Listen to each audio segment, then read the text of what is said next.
whenever he comes to the masjid, because when he comes to your madrasa, he's not really part and parcel of the masjid. Okay, he comes for studying in the maktab, he's gone. Him coming in the masjid, I want you to understand, I want you to think for a while. Okay, that same child, once he goes home from the maktab in the evening, again he's got maybe homework, he got other stuff, but then he's got entertainment, he sleeps again, he's had Wi-Fi, entertainment, technology, chats, talking all day. Okay? Entertainment, all day, all week. This has become the life of these kids. When we were young, the thing that you did for entertainment is you got a football, you went to the local car park and you played. You took a football out, you went to I remember in Camden Street over there, there's a little arena there. Children used to be packed out there, just taking football out there, playing. That's what we had. You couldn't stay home. There's no Wi-Fi, there's nothing binding you down, there's none of these games and so on. These came much, much later on. The only thing you did, you had physical sort of sports. I remember cricket, football, these are the main things, down in the streets. That's what you did. And you played outside, you played in real time and you went home. So that was a very different time. Look, guys, I want you to understand these kids are coming from a very different world. Now, when they come to the masjid, let's just get to this. When they come to the masjid, let's now look at it from your point of view. You, mashallah, alhamdulillah, you're 40 years old, you're 50 years old, you're 60 years old, mashallah, may Allah give you barakah in your life. Say Ameen. Ameen. Ameen. Say a bit louder, man. Have mercy on everyone. Come on, say Ameen. Come on. Ameen. Guys, yeah? Don't want to, I'll start to finish off too quick, yeah? We're on our way out, but, not that quick, yeah? So then you're 40 years old, you're 50 years old, you're 60 years old. And now look, you're a mature man. You're in the masjid. You want everything, you want the masjid to be, a place where you come, you find peace, you find quietness, you pick up the Quran, you read it. And I understand that. It's wonderful. You come to the masjid, you want to find peace, you want to find tranquility. Fine, it's good. Right? Now all of a sudden we're in the masjid. Let's look at it from our point of view. From the point of view of the 40-year-olds, the 50-year-olds, the 60-year-olds. And then I'm going to look at it again from their point of view. So from your point of view, all of a sudden it's quiet. Suddenly you hear someone chatting at the back. Suddenly you hear, a youngster has come in the masjid and he's talking a little while we're waiting for the salah or, whatever it is. And then suddenly some uncle will get up. Hey!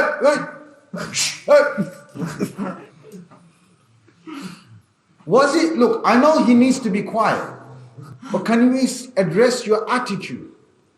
What did Sayyidina Umar ibn Khattab do when somebody talked in the masjid? Sayyidina Umar ibn Khattab, he called the person over and he said, why are you talking? He asked the person, talk to him nicely. Why raise the voice? Why make them feel unwelcome? Now I want you to look, from your point of view, look, you want a masjid that is there. And I'll tell you one thing, right? Sometimes the elderly generation, they kind of feel a bit agitated when youngsters are around and, okay, they get fidgety. But were you not fidgety when you were young? They want to run around sometimes. I'm not saying to them that they should run around here. I'm not saying that. But let's just say one kid ran in the masjid, a few kids run. Is that it? That's it. Put a ban for these children to come to the masjid. Because from your point of view, you're trying to keep the masjid thing. Now let's look at it from his point of view. His point of view is, look, once you've done that, once you've spoken to him like that, or that attitude, and the rest of the kids saw that, they said, oh, okay. Right?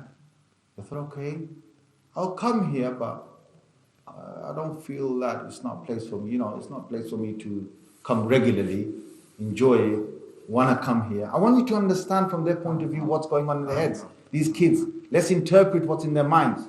Now, don't get me wrong, I'm not asking you to open the masjid and let them run around and scream and shout. I'm not saying that. So what should we do then? I tell you what we should do. You look around the masajid around you, in Walsall, in Birmingham. Can you make an assessment, where do you see regular youth going for local salahs? Where do you see them? Which masjids? I'm not going to take any names. I know there are masajid out there that regularly they attract the youth. In the evenings from Monday to Friday and Saturday, Sundays, they regularly attract the youth. And youth go from different masjids to that masjid. Okay? And they like to go for salah. They like to be there. They want to be inside. I've been in those masjids. And let me tell you the environment in those masjids. In those masjids, you have uncles as well. You have the 40-year-olds, you have the 50-year-olds, you have the 60-year-olds. They get on with the Quran tilawah. There's noise in the background. They tolerate it.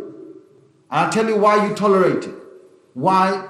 Because there was, in the Ottoman Empire, they used to have this little plaque at the back of the masjid. It was a written thing on the wall. They had this written in all the Ottoman masjid. They said, and they wrote on the wall of the masjid, inside the masjid, when you stop hearing the cries of children in the back safs of your masjid, then get worried for the next generation.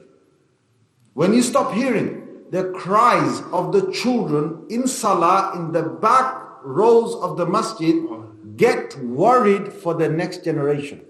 Because they're not coming.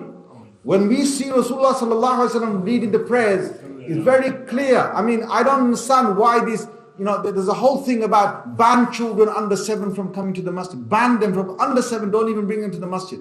When the hadith is very clear, when Rasulullah sallallahu alaihi wasallam used to lead the salah, they used to hear the cries of babies in the background, Sibyan or young children.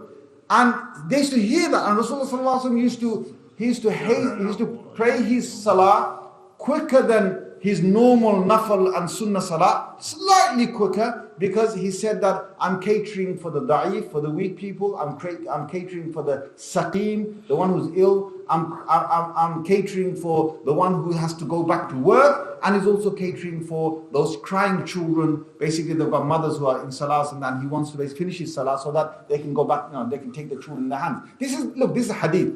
You can draw the map how you want. You can tell me Neji, Zamanata, this and that. You can slice it how you want, that's fine. But you're not going to be able to delete this hadith out. You're not going to be able to do that.